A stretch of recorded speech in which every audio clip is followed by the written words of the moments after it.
오늘은 요한복음을 멈추고 교회에 대한 이야기, 세상의 대한 공동체로서의 교회에 대한 이야기를 함께 나누려고 합니다.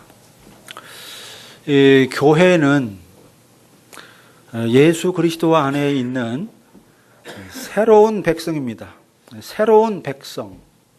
이게 굉장히 중요한 낱말입니다. 예수 그리스도 안에 있는 새로운 백성이라는 겁니다. 오늘 사도 바울은 오직 너희는 그리스도를 그같이 배우지 아니했다, 그같이 배우지 않았다. 그래서 진리가 예수 안에 있는 것 같이 너희가 참으로 그에게서 듣고 또한 그 안에서 가르침을 받았다. 이렇게 말합니다. 진리가 예수 안에 있다는 겁니다. 그래서 예수 안과 예수 밖을 구별하고 있습니다. 예수 안에는 진리가 있는 것이고요, 예수 밖에는 진리가 없는 것입니다. 세상에서 말하는 진리는 세상에 있지요. 예수 밖에 있어요. 그러나 그 진리는 성경이 말하는 진리는 아니다. 그거를 이미 요한복음에서 우리가 살펴봤죠. 어쨌든 예수 그리스도 안에 진리가 있습니다. 예수 밖에는 진리가 없는 것이죠. 그러니까 예수님 안에 진리가 있고 그 진리가 자유를 창출하고 그 자유의 백성들이 모여 함께 사는 나라, 이게 하나님의 나라입니다. 예수 밖에는 세상 나라의 가치관, 세상 나라의 습관, 이런 것을 따라서 살아가는 거죠. 그게 세상 나라이죠. 자, 이렇게 예수 안과 예수 밖을 구별하고 있습니다. 예수 안에는 하나님의 나라, 새로운 나라, 세상 나라와 전혀 다른 나라라는 거죠. 그래서 교회는 예수 그리스도 안에서 임한, 예수 그리스도 안에서 도래한 그 하나님의 나라를 이루는 새로운 백성이 바로 교회인 겁니다. 교회. 우리는 이제 교회가 하도 눈에 많이 있고 교회에 대한 문제도 굉장히 많고 이런 그 교회의 현실을 너무 많이 체험하기 때문에 이 교회가 오늘날 완전히 그냥 그야말로 동네 개 패듯이 세상에서 교회를 패지 않습니까? 그래서 교회라는 것을 아주 우습게 생각을 합니다. 그런데 원래 이 교회라고 하는 것은 정말로 하나님께서, 예수님께서 이 땅에 오셔서 구원의 역사를 이루시고 그 결정체로 남은 것이 바로 교회입니다. 예수님의 사역의 유일한 지상의 흔적, 지상의 열매, 예수님이 십자가에서 구원 사역을 이루시고 그 열매로 지상에 남아있는 것은 유일하게 교회인 것입니다.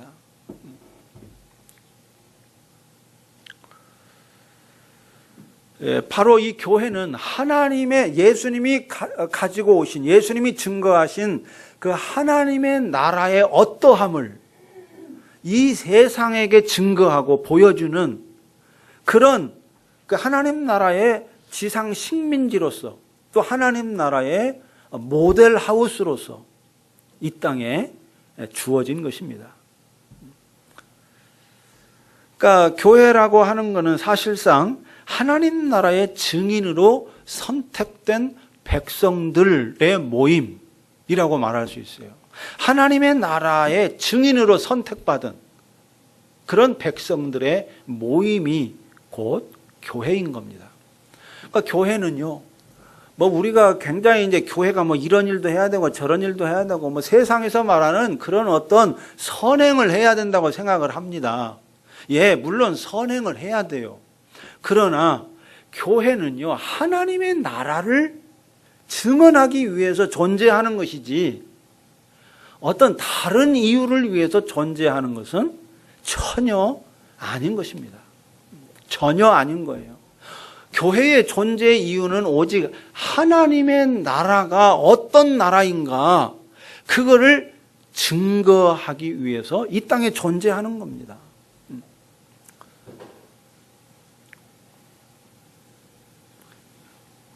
이게 가장 중요한 존재의 이유인 거죠. 교회의 존재 이유. 여기서 은혜를 받고 여기서 우리끼리 만족하고 우리끼리 여기서 굉장히 즐겁고 행복하고 그게 중요한 게 아니에요. 하나님의 나라를 증언하는 거. 이게 교회가 교회로서 존재해야 되는, 그리고 예수님이 교회라는 것을 지상에 열매로 남겨둔 아주 중요한 이유인 것입니다. 그래서 교회는 하나님 나라 방식을 배우고 선 경험하는 겁니다. 지금 여기에 임한 하나님의 나라를 배우고 경험하는 거예요. 교회 속에 하나님의 나라가 임해야 되는 거예요. 임해야 돼요. 왜? 그리스도 안에서 예수 믿는 사람들 속에 이미 하나님의 나라가 임했기 때문에 하나님의 나라가 임한 자들이 모여서 하나님의 나라를 보다 구체화하는 것, 이게 교회입니다. 이게 교회. 그 교회됨을 조금 다르게 예수 안에 있다는 것은 교회 안에 있다는 것인데요. 그 예수 안에 있다는 것을 사도 바울은 이렇게 표현합니다. 22절, 너희는 유혹의 욕심을 따라 썩어져가는 구습을 따르는 옛사람을 벗어버리고 오직 너희의 심령이 새롭게 되어 하나님을 따라 의와 진리의 거룩함으로 지으심을 받은 새 사람을 입으라. 구습을 쫓는 옛사람, 이거 벗어버리고 예수님의 가르침, 새로운 교훈이죠. 새로운 가르침입니다. 이거를 받아서 새로운 사람이 되는데, 어디에서부터? 심령에서부터 새롭게 되어 새로운 사람이 되는 것. 어떤 외피가 새로워지는 게 아닙니다. 속사람, 근본, 이 심령, 내부, 내적인 혁명이 일어나는 거예요. 인간 존재에, 인간의 그 내적인 혁명이 성령으로 말미암아, 예수 그리스도의 진리로 말미암아 내적인 혁명이 일어나는 겁니다. 내적인 혁명이 일어난다, 이 말은 다른 말로 표현하면 가치관의 혁명이 일어난다, 그 말이에요. 가치관의 변화. 지금까지 세상의 가치관을 따라 살았는데 그 가치관을 다 벗어버리고 하나님 나라라고 하는 새로운 가치관, 예수님 안에 있는 이 진리의 가치관, 이것으로 무장을 하는 겁니다. 완전히 뇌를 바꾸는 거예요. 뇌를. 가치관을 바꾸는 겁니다. 가치관의 대변혁이 일어나는 거죠. 옛사람을 벗어버리고 새 사람이 되는 것, 이게 예수 안에 존재하는 구체적인 형태입니다. 예수 안에 존재한다는 건 뭐냐? 옛사람을 벗어버리는 거예요. 구습을 쫓는 세상의 모든 방식을 벗어버리고 하나님 나라라고 하는 새로운 방식, 이거를 옷 입는 것입니다. 새로운 사람으로 사는 것입니다. 이게 예수 안에 거한다는 구체적인 내용이에요. 그리고 이제 25절부터 32절까지에서는 심령으로 새롭게 되어서 옛사람을 벗어버리고 심령으로 새롭게 되어 새 사람을 입는 것의 구체적인 실천사항, 삶 속에서, 생활 속에서 나타나는 여러 모양을 25절부터 이야기하고 있습니다. 그러니까 대단한 게 아닙니다. 내적인 혁명, 가치관의 변화, 하나님 나라 백성으로서의 삶이라는 것은 바로 여기에 나타나 있는 것들이에요. 거짓을 버리고 참된 것을 말하는 겁니다. 분을 내어도 죄를 짓지 않는 거예요. 해가 지도록 분을 품지 않는 것입니다. 마귀에게 틈을 주지 않는 것입니다. 도적질하지 않고 자기 몸으로 수고해서 선한 일을 하는 것입니다. 더러운 말 입 밖에도 내지 않는 겁니다. 오직 덕을 세우는 데 소용되는 대로 선한 말을 하는 거죠. 하나님의 성령을 근심하게 하지 않는 겁니다. 악독, 노함, 분냄, 떠드는 것, 비방하는 것, 모든 악의와 함께 버리는 겁니다. 서로 친절하게 하고 불쌍히 여기고 서로 용서하기를 하나님이 그리스도 안에서 우리를 용서한 것과 같이 서로 용서하는 것입니다. 이게 바로 새로운 삶의 양태, 하나님 나라 방식으로 살아가는 게 바로 이런 거라고 지금 나열하고 있는 겁니다. 몇 가지만 나열하고 있는 거지. 이게 뭐 다는 아니죠. 다는 아니라 어쨌든 하나님 나라 방식으로 산다는 거는 이런 거다. 이게 세상과 다른 거다. 이 이야기를 하고 있는 겁니다. 근데 그 이야기의 가장 중요한 백그라운드가 뭐냐면 25절에 왜 우리가 이렇게 하나님 나라 방식으로 사는 게 왜 이런 거냐? 왜 분을 내어도 죄를 짓지 않아야 되고 해가 지도록 분을 품지 말아야 되고 악한 말을 하지 말아야 되는가? 그것은 25절 끝에 이는 우리가 서로 지체가 됨이라. 지체, 예수 그리스도 안에서 지체가 되기 때문에 서로 그렇게 물고 뜯고 하지 말라는 것입니다. 서로 해치지 말라는 거예요. 지체니까. 모든 그 선을 행해야 되는, 형제를 용서해야 되는 가장 중요한 이유가 뭐냐? 오직 하나인 거예요. 오직 하나. 우리가 서로 지체니까 그 이유 하나 때문에 이렇게 살아야 된다는 겁니다. 그리고 그것이 하나님 나라 방식의 삶이라는 겁니다. 하나님 나라 방식으로 사는 건 거창한 게 아니에요. 지극히 일상적인 것입니다. 형제에게 어떻게 대하느냐, 어떻게 말 한마디를 내뱉느냐, 너무나 일상적인 거잖아요. 응? 너무나도 일상적인 거예요. 지극히 사소한 것입니다. 이게 예수 안에 있다는, 예수 안에서 살아간다는 증거고, 우리가 그렇게 살아갈 때 뭐가 교회를 통해서 무엇이 증거됩니까? 하나님 나라가 증거되는 거예요. 아, 하나님 나라는 저런 거구나. 이렇게 알 수 있다는 것입니다. 이게 알 수 있다는 거예요.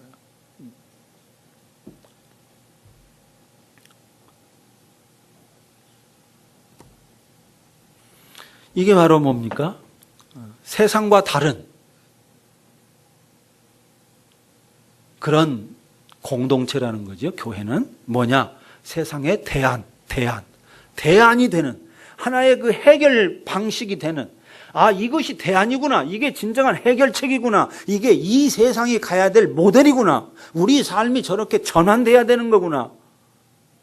온 세상이 저런 방식, 하나님 나라 방식으로 움직여야 되는 거구나. 이 대안을 제시하는 게 교회라는 것입니다. 근데 이 교회가 이런 대안이 지금 되지 못하고 있다는 게 이 시대의 문제인 거죠. 마땅히 세상의 대안이 돼야 되는데 교회는, 그러라고 이 땅에 교회를 허락하신 것인데 지금 그 역할을 교회가 하지 못하고 있는 겁니다. 우리는 이거를 다시금 어떻게 하면 말씀샘 교회가 하나님 나라를 증거하는 그런 세상에 대한 공동체를 세워갈 수 있을까?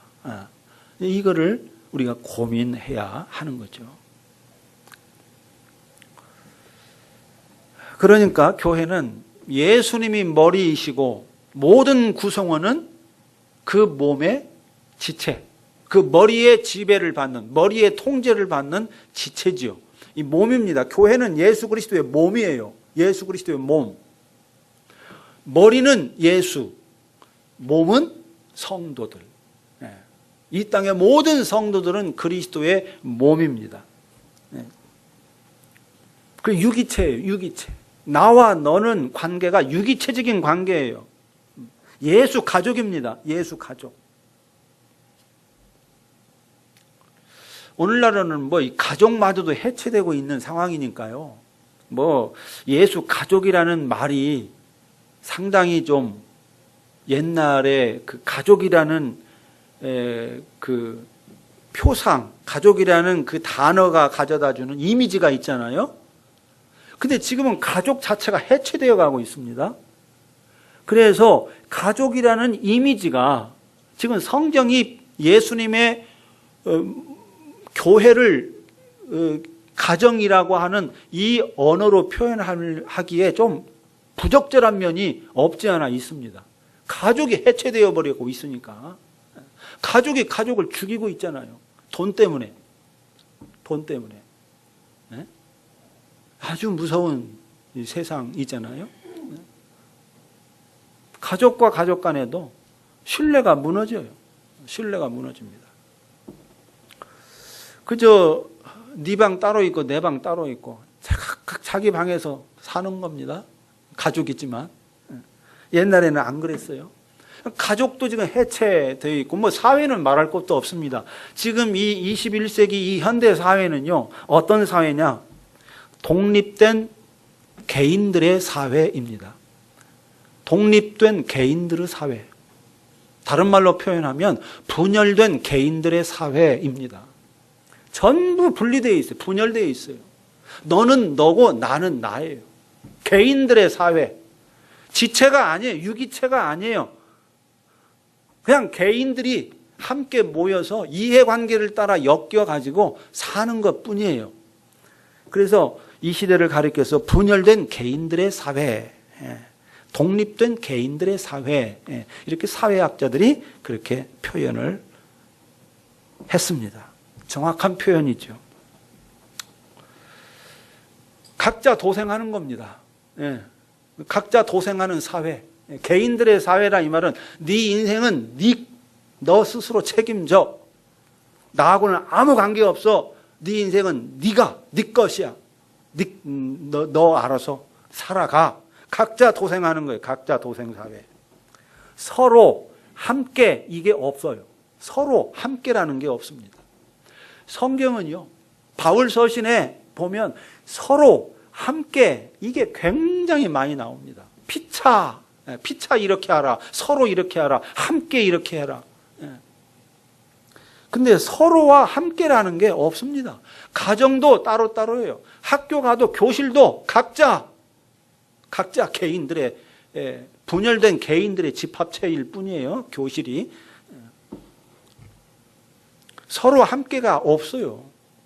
노트 뭐 안 빌려주고 각자 알아서 자기 공부하는 것뿐입니다. 서로 함께가 사라졌어요. 이런 그 세상의 삶에 익숙해진 현대인들은 교회 와서도 어떻게 해요? 그냥 그렇게 분열된 개인으로 행동하는 겁니다. 분열된 개인으로. 서로 함께라는 게 없어요. 그냥 나는 나일 뿐이야. 교회는 교회인 것이고. 그냥 독립된 개인. 그저 예배 시간에 와서 예배 드리고 각자 개인으로 돌아가는 겁니다. 이 유기체, 그리스도의 몸, 예수 가족이라고 하는 이 가족성, 그리스도의 몸이라고 하는 이 유기체성, 이게 없어요. 사라져 버렸습니다. 해체돼 버렸습니다. 이 해체된 유기체성을 어떻게 이 시대의 교회가 회복할 것인가? 이것이 굉장히 중요한 이 시대의 도전입니다. 교회가 풀어나가야 될, 극복해 나가야 될 아주 중요한 과제입니다. 이 과제는 쉽지가 않습니다. 이 시대 자체가 거대한 이 분열된 개인들의 사회이기 때문에 이 분열된 개인들의 사회를 살아가는 이 사람들이 교회라는 데서 유기체를 이룬다. 이게 너무너무 어려운 겁니다. 이건 문명과, 아주 이 시대의 문명과 정면으로 거슬고 싸워야 되는 이제 문제이기 때문에 이게 여러분 그렇게 간단하지가 않습니다. 이것이야말로 교회가 극복해야 될 아주 중요한 도전이고 과제입니다. 어떻게 이 분열된 개인들의 집합체인 교회를 넘어설 수 있는가? 어떻게 예수 그리스도의 유기체적인 몸을 회복할 수 있는가? 그것이 뭐예요? 그게 하나님 나라입니다. 하나님 나라는 모든 게 유기적이에요. 분열된 개인들의 사회가 아닙니다. 하나님 나라는. 너는 너, 나는 나가 아니에요. 전체가 하나고 하나가 전체예요. 이게 하나님 나라입니다. 이게 삼위일체입니다. 페리코레시스, 삼위일체. 삼위일체는 삼위가 하나예요. 하나가 삼위입니다. 이게 삼위일체예요. 하나님의 존재 방식입니다. 삼위일체라는 것이. 이게 아주 독특한 거예요. 모든 신개념과 달라요. 기독교만의 아주 독특한 신개념입니다. 삼위일체라는 게. 모든 종교에서 말하는 신은 절대자, 유일자로서의 신이에요. 그런데 기독교는 삼위일체입니다. 여기에 이 기독교의 모든 그 차이점이 바로 이 삼위일체 하나님에게서부터 시작되는 겁니다. 삼위일체. 이게 하나님의 존재 방식일 뿐만 아니라 하나님 나라의 존재 방식이에요. 하나님이 세상을 그런 방식으로 살도록 창조했습니다. 원래 창조할 때부터. 전체가, 하나님이 만든 모든 피조세계 전체가 한 덩어리가 되도록, 한 유기체가 되도록 하나님이 창조했어요. 여러분, 태양과 지구가 별개입니까? 이게 별개예요? 별개가 아니죠. 기가 막힌 방식으로 지금 태양과 지구가 여러분 돌아가고 맞물려서 돌아가지 않습니까? 기계의 톱니바퀴와 같이. 태양은 태양이고 지구는 지구가 아니에요. 떨어질 수 없이 태양과 지구는 연결되어 있습니다. 유기체적으로 연결되어 있어요. 모든 만물이 유기체로 연결되어 있습니다.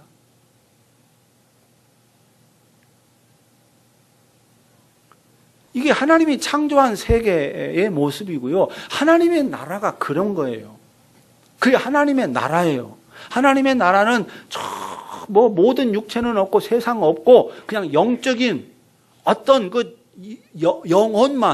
영만 가는 그런 세계가 아니고 하나님의 모든 피조물들이 더불어 하나됨을 이루는 유기체를 이루는 그 세계, 이게 하나님의 나라라고요. 교회는, 이 세상은 그 유기체성을 잃어버리는 세상입니다. 이게 세상의 모습이에요. 유기체예요. 서로 싸워요. 핥혀요. 서로 지배하려고 해요. 누가 더 많은 걸 차지하느냐, 누구의 배를 먼저 채우느냐, 이게 이 세상의 생존 방식입니다. 하나님의 나라는 그렇지 않다는 거죠. 유기체예요. 함께 너와 나는 따로가 아니에요. 남남이 아니에요. 떨어질 수 없이 연결되어 있다 그 말이에요. 연결되어 있다. 유기체다. 이거 온 세상에서는 그 유기체성이 깨져버렸어요. 그래서 그 유기체성을 다시 회복하는 게 교회의 책무인 것입니다. 그게 하나님 나라를 보여줄 수 있는 유일한 구조예요. 유일한 구조. 그게 대안의 모습이에요. 대안 공동체의 모습이에요. 그래서 삼위일체적 교회로 우리가 가야 된다. 그렇게 제가 창립 5주년 때 이야기를 했죠. 삼위일체적인 교회. 페리코레시스, 그 방식으로 우리가 어떻게 살아갈 것인가. 이것이야말로 정말 이 시대의 교회가, 한국의 교회가, 그리고 말씀샘 교회가 정말로 깊이 고민하면서 온 성도들이 머리를 맞대고 어떻게 하면은 유기체성을 회복할 수 있는가, 어떻게 유기체적인 삶을 살아갈 수 있는가, 이거를 구체적으로 우리가 고민하고 아이디어를 찾고 그런 작업들을 해 나가야 됩니다. 그저 교회 나가서 예배 가운데서 말씀에서 위로받고 은혜받고 그냥 사는 게 아니에요. 어떻게 하면 그런 유기체성을 회복해 갈 것인가, 그거를 같이 연구하고 고민하고 같이 머리를 맞대는 그런 게 이제 교회 생활이 되어야 하는 거죠. 이 유기체라고 하는 거는요, 뭡니까? 유기체.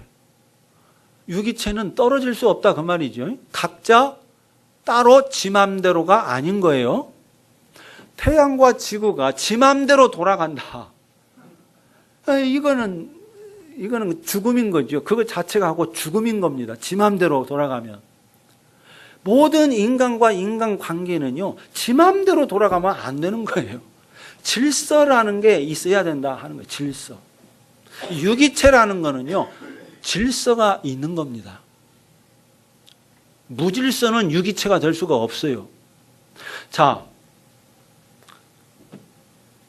이 질서, 자유, 진리라고 말할 수 있어요. 질서는 보다 더 근본적인 언어로 표현하면 진리라고 말할 수 있어요. 진리.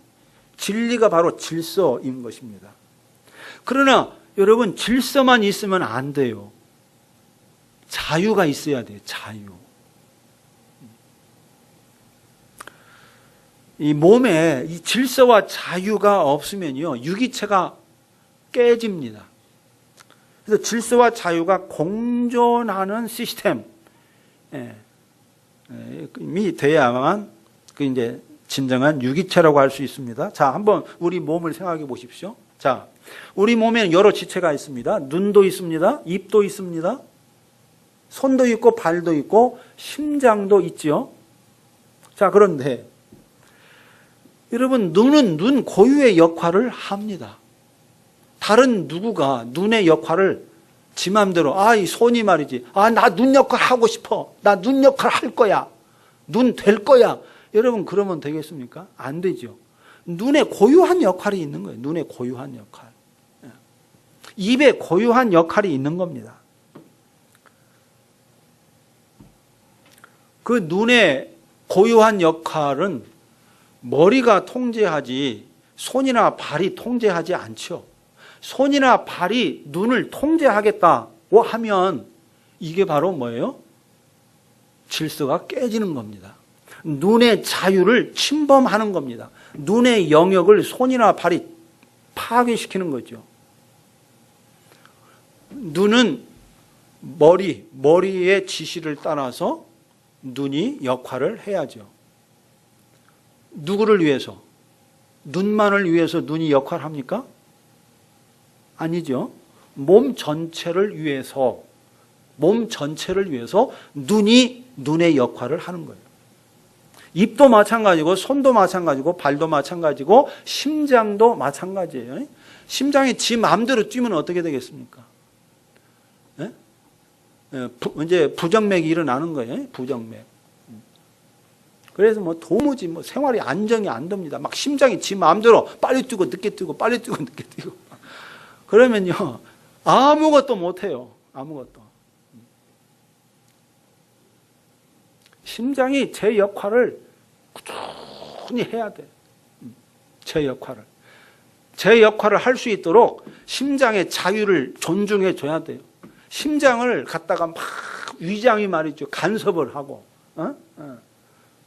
위장의 뜻대로 심장을 움직이려고 하고, 그러면 이제 몸의 균형이 깨지는 거예요. 몸의 균형이 깨져요. 심장이 심장의 역할을 할 수 있도록 보호해 주는 겁니다. 그 자유를 존중한다 그 말이 그게 심장의 자유를 존중하는 거예요. 그럴 때 심장은 지 마음대로 또 뛰면 됩니까? 다른 지체는 심장의 자유를 존중해야 되고 심장은 그 자유를 가지고 뭘 해야 돼요? 몸 전체를 위해서 일하는 거예요. 뛰는 거예요. 규칙적으로. 물론 약간의 편차가 있습니다. 기계적으로 똑같이 뛰는 건 아니에요. 심장이. 약간의 몸의 상태에 따라서 몸이 운동을 하지 않습니까? 그러면 산소가 필요하기 때문에 심장이 더 열심히 박동을 해가지고 산소를 온몸에 공급해 줍니다. 이거 몸을 위해서 심장이 조절을 하는 거예요. 심장이. 기계적으로 뛰면 나는 1분에 절대로 100번 이상 안 뛰어. 난 절대로 1분에 100번 이하도 안 뛰어. 난 죽었다 깨어나도 100번 뛸 거야. 이건 내 선택이야. 나는 그렇게 뜻을 정했어. 심장이 그렇게 해버려. 그러면 마라톤, 여러분 운동 경기 불가능합니다. 할 수가 없어요. 격렬하게 몸이 움직일 때는 심장이 그 몸을 위해서 막 열심히 박동해서 피를 보내주고 산소를 공급해 줘야 돼요. 밤에 잘 때는 심장이 편안하게 느리게 천천히 이제 몸에 피를 순환시키는 겁니다. 몸을 위해서 자기 리듬을 조절하는 거예요. 봉사하고 헌신하는 거지. 자기 뜻대로, 자기 원칙대로 하는 게 아니라 몸에 맞게 일을 하는 거예요. 심장이 몸에 맞게. 이게 바로 뭡니까? 질서와 자유가 공존하는 시스템인 거예요. 이게 기가 막힌 시스템인 거죠. 이 질서와 자유가 공존하는, 그게 몸의 유기체의 모습이에요. 우리 몸을 하나님 나라 방식으로 만들었어요. 하나님이 창조할 때 이미 우리의 몸 자체를 하나님 나라 방식으로 유기체로 만들었다 그 말이에요. 유기체로.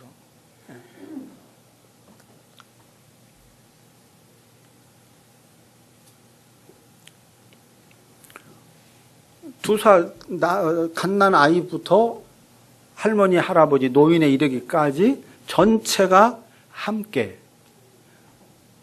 사회를 이룹니다. 그 세대 통합이 이루어져야 돼요. 세대 통합이 돼야 돼요. 세대 통합이 안 되면 그것도 단절이죠.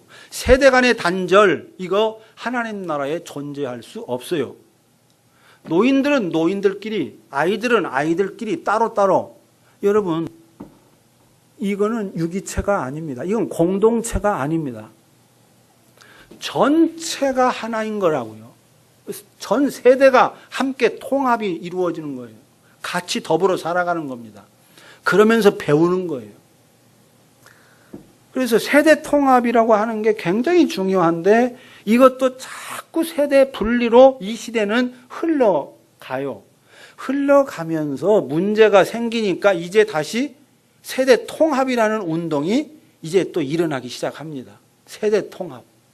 이게 새로운 고민을 하면서 세대 통합을 지금 많이 이야기들을 해요. 그 학문도 마찬가지예요. 한동안 학문이라는 게 각 분과별로 학문이 자꾸 쪼개졌습니다. 지리는 지리, 역사는 역사. 그 다음에 뭐 물리학은 물리학, 화학은 화학.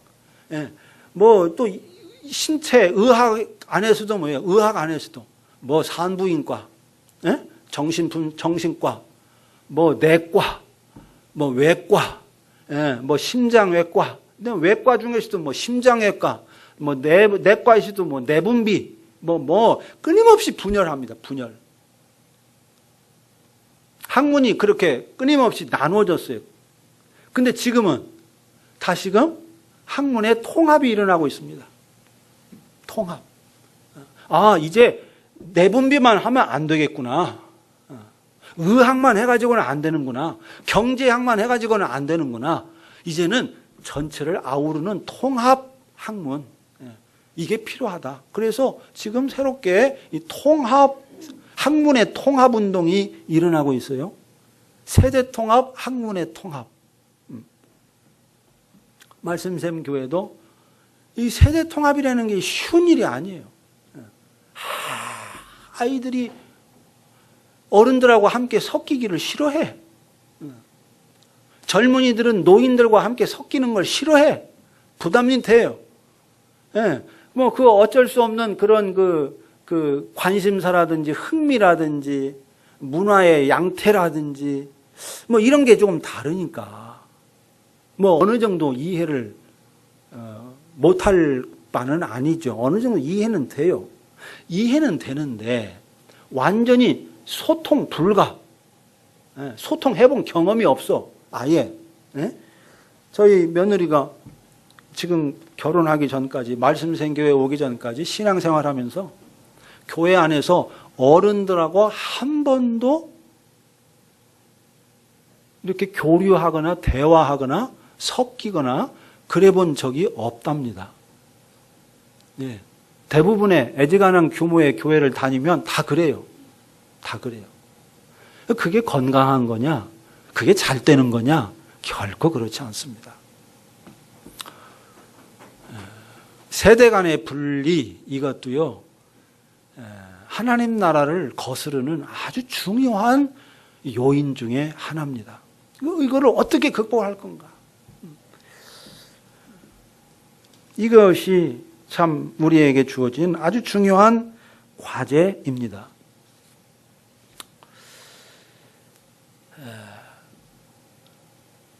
제가 목회를 시작하면서 30대 초반에 개척을 해서 목회를 하면서 보니까 교회에 대해서 사람들이 전혀 관심이 없어요. 교회가 뭔가 여기에 대해서 전혀 모르고 있고, 목회자들도 거기에 대해서 생각 안 해요. 그냥 교회 성장에만 매달리는 것이지 교회가 뭔가 여기에 대해서 생각을 안 하고 모르고 있는 것을, 관심이 없는 것을 제가 발견했습니다. 그래서 그때부터 교회론을 공부해야 된다, 이렇게 외치기 시작했는데요. 왜 이렇게 교회가 이 모양이 됐는가? 그것은 정말 우리가 제대로 하나님의 말씀을 배우지 못했기 때문입니다. 교회가 뭔가, 구원이 뭔가, 이런 것들을 제대로 우리가 배우지 못했기 때문에 우리들의 신앙의 삶이 왜곡되어 있는 것이고요. 교회가 제 모습에 다가가지 못하고 있는 것입니다. 정말로 진짜로 제대로 배우면요, 정말 예수를 제대로 알고 배우면요, 하나님 나라가 어떤 나라인지를 정말로 제대로 배우면 여러분, 교회는 놀라운 변화가 일어납니다. 교회의 체질이 변화가 됩니다. 그런데 그걸 배우지 않았기 때문에, 교회가 뭔가, 구원이 뭔가, 예수님이 어떤 분인가, 하나님이 어떤 분인가, 하나님 나라가 어떤 곳인가, 이런 거에 대해서 제대로 배우지를 못했기 때문에, 무지하기 때문에 이 모든 문제가 비롯되는 거다. 우리의 머릿속이, 그리스도인들의 머릿속이 말이죠, 세상의 가치관과 세상의 상식, 세상의 욕망, 어떤 세상살이의 습성, 이런 것들에 너무나도 오랫동안 젖어 있습니다. 젖어 있어요. 뭐 안 젖을 재간이 없죠. 태어나서부터 이 세상에서 살아왔으니까. 보고 배운 게, 이 세상에서 보고 배운 게 여러분 우리 안에 얼마나 깊이 자리를 잡고 있겠습니까? 어마어마하게 우리를 지배하고 있는 겁니다. 그걸 예수 믿기 전에는 몰라요. 왜? 어렸을 때부터 거기서 배우고 자랐으니까. 그 속에서 살았기 때문에 그게 뭔가 모릅니다. 예수님을 믿고 진리를 깨닫고 하나님 나라가 어떤 나라인지를 알고 나면 이 세상이 어떻게 돌아가는지가 비로소 보여요. 비로소 보여요. 뭐가 잘못되어 있는지가 보입니다. 내 속에 이 세상 것들이 얼마나 많이 들어와 있는가. 세상의 가치관, 상식들이, 습성들이 얼마나 내 생각과 판단과 선택과 언행을 지배하고 있는가. 이게 우리가 생각하는 것보다 굉장히 많이 들어와 있다 하는 겁니다. 그리스도인 속에 이렇게 세상의 것들이 많이 들어와 있기 때문에 여러분, 그런 그리스도인들이 모여서 어떻게 주님의 몸된 교회, 하나님 나라의 그 유기체를 어떻게 보여줄 수가 있겠습니까? 어려워요. 우리가 모르기 때문에, 잘못 알고 있기 때문에 잘못 살고 잘못 행하고 있다고 생각합니다. 제가 지난 삶을 돌아봐도 그래요. 참 무지해가지고 범한 죄가요, 참 후회해도 소용이 없죠. 가슴을 치며 후회해봐도 소용이 없어요. 무지해서 그 잘못을 범한 거를, 무지해서. 지난주 월요일 날 저희가 이제 공부하는 모임이 있습니다. 친구 목사님들하고 이렇게 한 달에 한 번씩 모여서 공부를 하는데 거기서 공부하면서 그런 이야기 했습니다. 한국 교회가 왜 이렇게 됐느냐? 가장 중요한 문제의 원인은 신학의 부재다. 이 다섯 명이 다 공통적으로 그렇게 동의를 했어요. 신학의 부재. 이것이 한국 교회를 골병들게 만든 가장 핵심적인 요인이다. 사람들은 거기에 대해서 별로 지적 안 해요. 윤리적인 문제 따지고, 경제적인 문제 따지고, 그런 정도, 조직의 문제 따지고 그러는데요. 그런 건 겉으로 드러나는 것 뿐이지, 진짜 속에 있는 문제는 그런 게 아니에요. 무지가 문제인 거예요, 무지.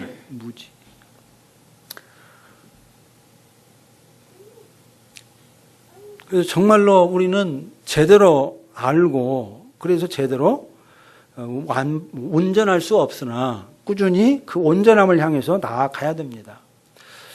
그 공동체는요, 완벽함이 공동체를 여러분 세울 수 있을 거라고 생각하십니까? 완벽함이 공동체를 세웁니까? 완벽함으로는 공동체가 서지 못합니다.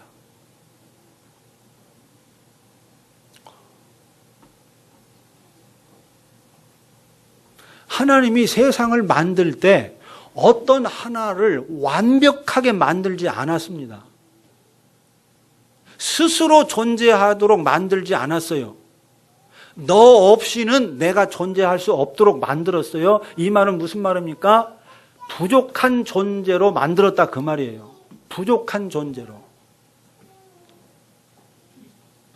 완벽해, 부족함이 전혀 없어. 그러면 너는 필요 없죠. 너는 필요 없어요. 여러분이 만일 완벽하다고 생각해 보십시오. 이영미 집사님 아주 완벽해. 그러면 장창섭 집사님을 하고 결혼을 했겠습니까? 안 했겠습니까?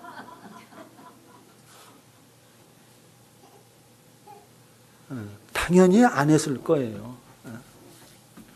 마음에 빈 공간이 있어. 남자를 필요로 하는 이게 내적 욕구가 있어요. 사랑에 대한 욕구가 있어요. 그러니까 찾는 거예요, 이성을. 완벽하면요, 찾을 이유가 없어요. 찾을 이유가 없어. 나 스스로 존재하는 겁니다. 세상 없어도 돼요. 세상 없어도. 나 혼자 완벽하게 존재하는데 굳이 왜 너가 필요합니까? 걸그적거리게. 여러분, 완벽함은요, 절대로 공동체를 세우지 못합니다. 완벽함이야말로 공동체를 세우는 근원적인 결함이에요. 하나님이 왜 유일자가 아니십니까? 왜 삼위일체로 존재하십니까? 복잡하게. 하나님마저도 유일자로 완벽한 것은 그건 존재의 근원에서 벗어나요. 부족함을 통해서 완벽함을 이루는 거예요. 이게 존재의 원래의 모습이에요. 하나님의 존재 자체가 그렇다니까요. 성부가 뭘 부족해, 불완전해서 그런 건 아니에요. 완전해요. 완전하나 성자를 필요로 하는 거예요. 성자가 없으면 안 되는 거예요. 그 자체가 그냥 존재의 원래 구조가 그런 거예요. 존재라는 거는 그런 거예요. 그래야 존재가 가능한 거예요. 그러니까 여러분, 부족함이 공동체를 세우는 겁니다. 부족함이. 아까 찬양하다가 다운이가 찬양 인도하다가 제대로 못했잖아요. 그 부족함. 그런 부족함이 여러분 공동체를 세우는 거예요. 교회가요, 완벽함을 추구하면요, 그 교회는요, 끝없이 싸우고 분열합니다. 끝없이 싸우고 분열해요. 완벽함을 추구하면. 부족함을 품어야 돼요. 부족함을 품을 줄 알아야 공동체가 될 수 있어요. 유기체가 될 수 있어요. 심장이 위장에 도움이 필요한 것을 인정해야, 손이 눈에 도움이 필요하다는 걸 인정해야, 눈이 귀에 도움이 필요하다는 걸 인정해야 돼요. 당신이 필요해. 당신이 필요해. 당신 없이는 나는 안 돼. 이게 관계를 만드는 거예요. 이게 주님의 몸을 만드는 거예요. 완벽함을 추구하면요, 모든 관계는 깨집니다. 모든 관계는 깨져요. 그래서 주님이 뭐라고 그랬습니까? 용서하라고 말한 거예요. 그래서 용서하라고 한 거예요. 부족함을 용서할 때만 공동체가 이루어지는 겁니다. 그래서 오늘 오후에는 우리가 이런 어떤 문제들을 생각하면서 교회가 어떤 형식의 존재를 해야 되는가, 이런 것들을 우리가 생각하면서 앞으로 우리 교회가 어떻게 나아가야 할 것인가 하는 것들을 좀 함께 대화하고 나누는 시간을 갖도록 그렇게 하겠습니다. 예, 같이 기도합시다.